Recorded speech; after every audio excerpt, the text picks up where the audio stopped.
Hello, and welcome to my presentation about mootness. I'll be discussing mootness based on the case DeFunis v. Odegaard from 1974.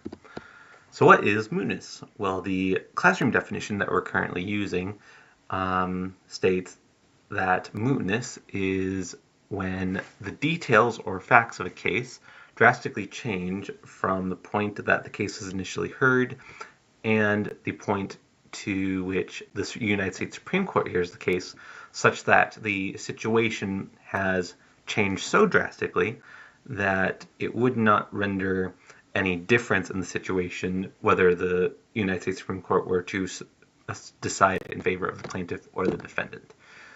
More simply put, there is no longer a conflict or dispute really occurring. And because there's no longer a dispute occurring, it wouldn't change any circumstances regardless of how the Supreme Court decided. And in the case of DeFunis v. Odegaard, this is a case over a conflict of reverse discrimination. The plaintiff DeFunis alleged that the University of Washington Law School was exercising reverse discrimination as it was looking through applications and deciding on who to accept into their law school. And they were differentiating this process based on race.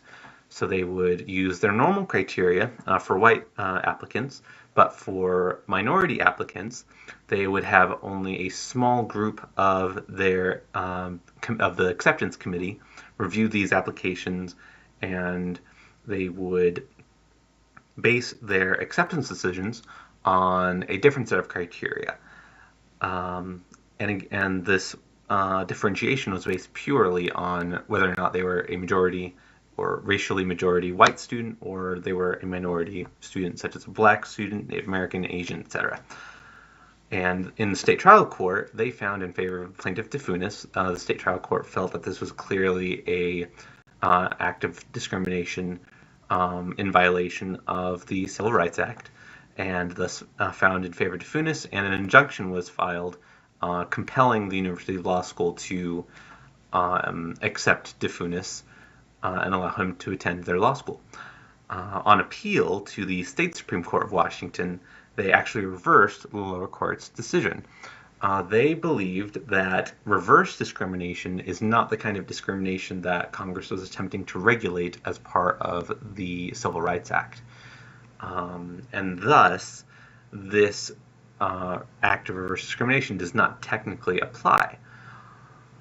And of course, DeFunis appealed his decision to the Supreme Court. But before we get to that, one of the dissenting opinions in the State Supreme Court of Washington stated this.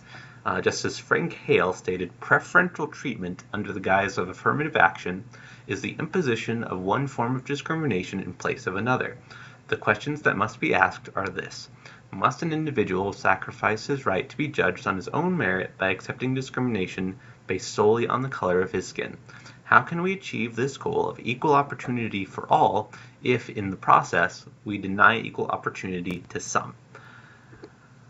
Now, of course, as this case reaches the Supreme Court, there is a number of circumstances that have drastically changed. Even though the State of Washington Supreme Court sided in favor of the University of Washington, the University of Washington did not force DeFunis to stop attending law school. They allowed him to continue. And as a result, while oral arguments were happening in front of the United States Supreme Court, and the University of Washington made the Supreme Court aware of this fact that DeFunis was already attending law school, in fact, he was in his final year of law school, the United States Supreme Court eventually dismissed the case because the case was moot. It was irrelevant because there was no longer a conflict happening. The University of Washington was already allowing DeFunis to attend law school. It wouldn't make a difference whether it sided with the plaintiff or the defendant. As for my final thoughts, the United States Supreme Court attempted to use this tool of judicial self-restraint based on mootness to avoid exerting too much power as a result of this case.